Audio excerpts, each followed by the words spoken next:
Writer Brad Wheeler. He is an author of Fugitives from Earth, a hard science fiction space opera of action, intrigue, and human drama. Given the slightest chance, Brad will nerd out on astronomy and space exploration, history, computers, and gaming. Boy, I love that. He does very little that doesn't involve at least one of the above. He freely credits an early love of Star Wars and Star Trek with motivating him to become a writer. When not writing, Brad spends most of his time playing games or traveling the internet as a non-corporeal. Corporeal. Never heard that word before tonight. I had to look it up. And I found these little weird monsters when I looked it up. Some game rune or something like that.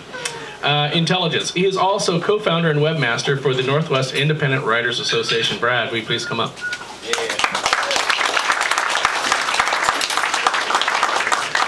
And Brad, you're also the timekeeper, so you get to really take advantage of it. I've delegated that.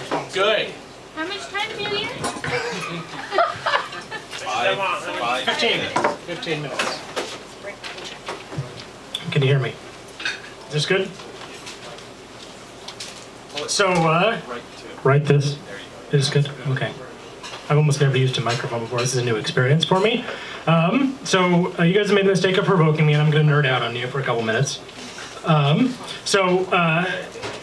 am a nerd, and astronomy is one of my earliest passions, as my parents can attest. And if you see pictures that come from the Hubble Space Telescope or the pictures from the International Space Station, looking down on the Earth, it's kind of easy to understand why, I think. It instills a sense of wonder, and that stuff that the Hubble sends back, and that we get pictures of distant galaxies and the microwave radiation at the edge of the universe and all that, that's fantastic and really inspiring to me, but the stuff that I find even cooler is the stuff in our own solar system. That's the sort of stuff that we're seeing pictures of when Mars Curiosity landed near Mount Sharp about 6 months ago. I was watching that live webcast at midnight. My stomach was in knots as I know that all the way out there it's already landed, but I won't hear back for 14 minutes whether it's successful or not. And I mean, this is high drama to me. I can't get that from watching movies. Or watching SpaceX launch the Dragon capsule to the International Space Station almost a year ago, gosh. First a commercial spacecraft to dock with the International Space Station. First commercial spacecraft in orbit also. That puts them in a field with like Russia and China and the United States putting spacecraft into orbit. And it's that sort of obsession that led me to write Fugitives from Earth. Actually, writing a bunch of stories set in the near future, the nearish future of our own solar system, that kind of led me to all the ideas kind of came together in this novel. So let me tell you a little bit about world building. When I say the term world building, do any of the non-writers in the room understand what I'm talking about? Is that okay? Cool. I'm so used to hanging out with sci-fi and fantasy people that my sense of reality is a little skewed. So I think that our solar system is a pretty freaking amazing place. We have volcanoes that shoot liquid water into the atmosphere of a moon on the moon of Saturn. Another moon of Saturn, Titan, has a denser atmosphere than Earth's, or Venus, same size as the Earth, but when you get down to the surface, it has 90 times the air pressure, and it's all sulfuric acid, hot enough to melt lead. Lead would run like water. And that's, to me, way cooler than most of the planets that you see made up for science fiction stories. And I wanted to write a book in which that was the sort of stuff that the main characters would see, and that's exactly what I did. But as amazing as all that is, when you write a story, the days in which I could get away with just writing, oh, here's an amazing thing, and here's another amazing thing, those kind of ended like in the 1950s. You can't really write stories like that anymore. They've got to have people in them, people that that characters aren't interested in. Or characters that people are interested in, excuse me.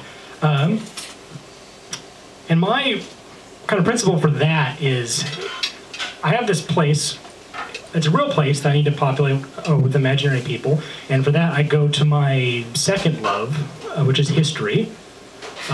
People have been doing crazy stuff for a very long time, and drawing on that sort of my experiences studying history academically, I have a bachelor's degree in history, and the bringing bits of the Roman Empire or the East India Company or the American frontier into this story of 200 years in the future was really interesting to me. That was almost as much fun as the space and astronomy stuff.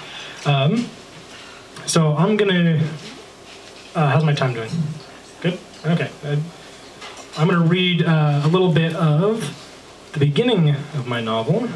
This is the very first chapter, and it explains the plot, which, some of the plot which involves, my novel is called Fugitives from Earth, so at some point someone's gonna be chased away from Earth, and they have to they end up visiting a bunch of different planets, but this kind of sets the stage a little bit.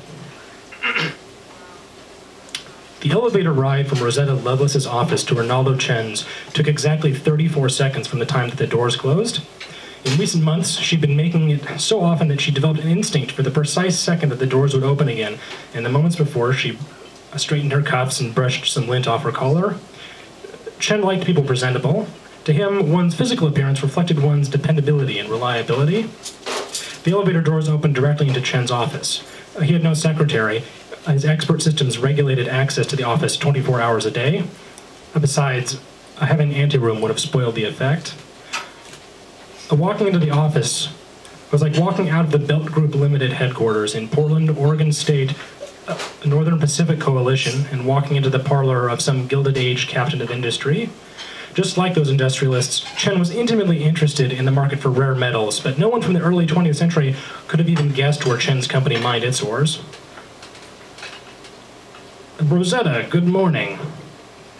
Chen, as usual, had the energy of a man 80 years younger. He was standing next to a percolator of coffee on top of the suite's bar, a piece designed with the same Art Deco flourishes as the rest of the room. Even the percolator itself was sculpted and carved into elaborate geometric shapes. Have some coffee, he said, gesturing to a steaming cup on the table.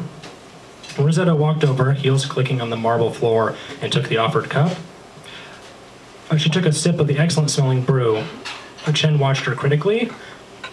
He was a very slight man of vaguely multi-ethnic complexion, his skin a few shades lighter than Rosetta's dark brown. Despite celebrating his 100th birthday just weeks before, he was still sprightly and animated. Anyone who took him for the simple old man his appearance might suggest got what he deserved. Excellent coffee, Mr. Chen, and good morning to you, too. Yes, a lovely morning, isn't it?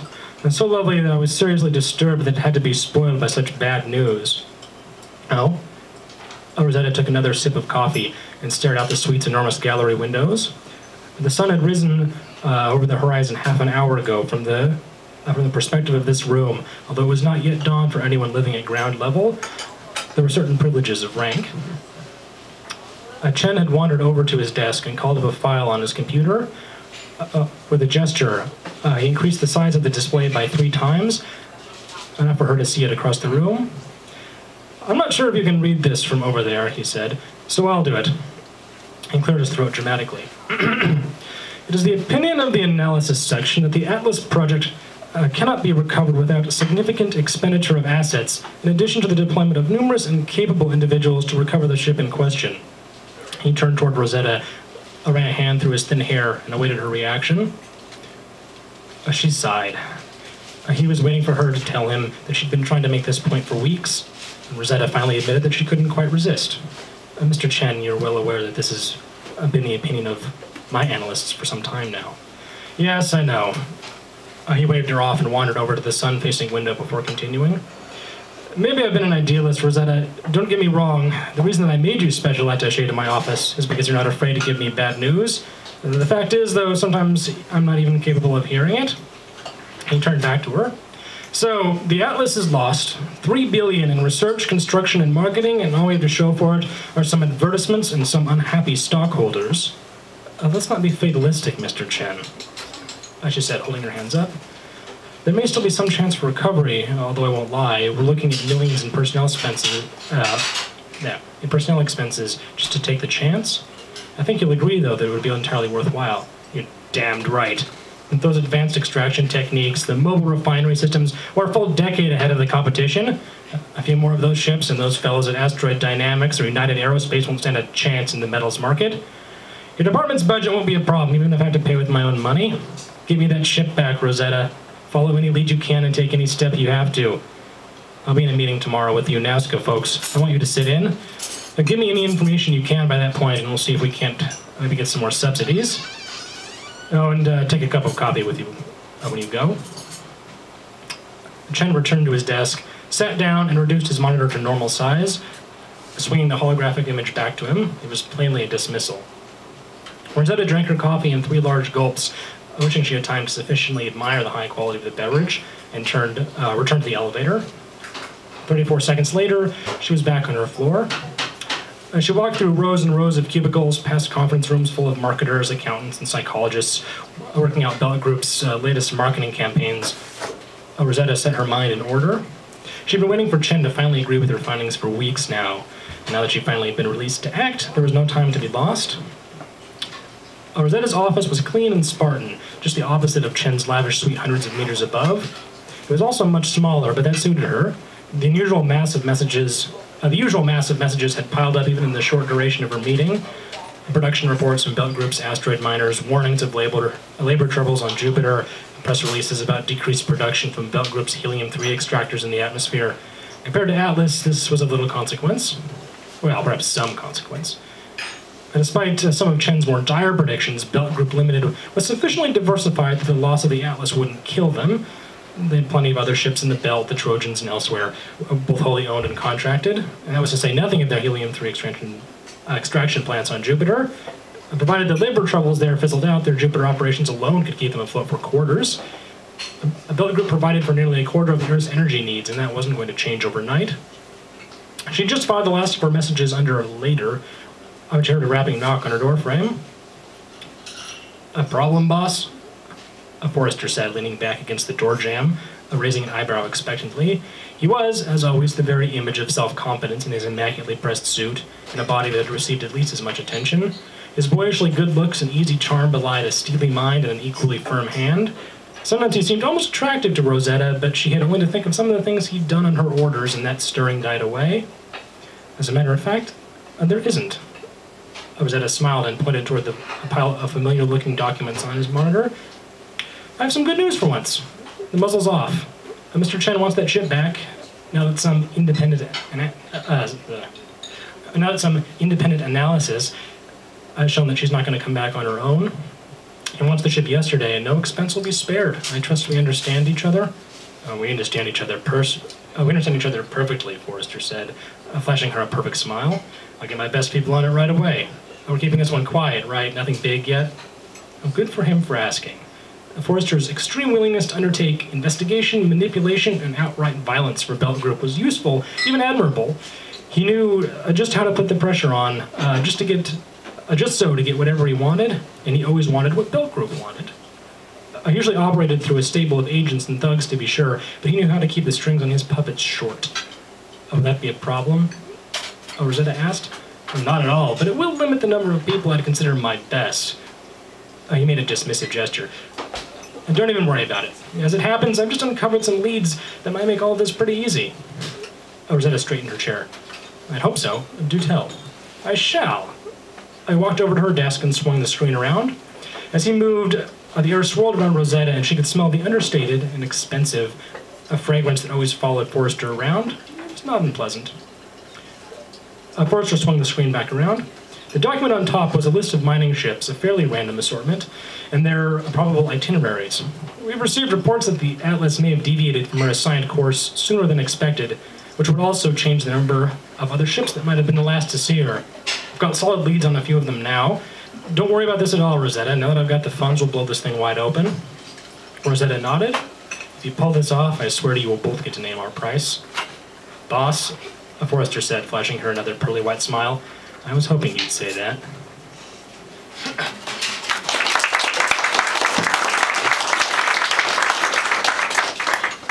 Okay, well, I guess that's it pretty much. Any questions before I go?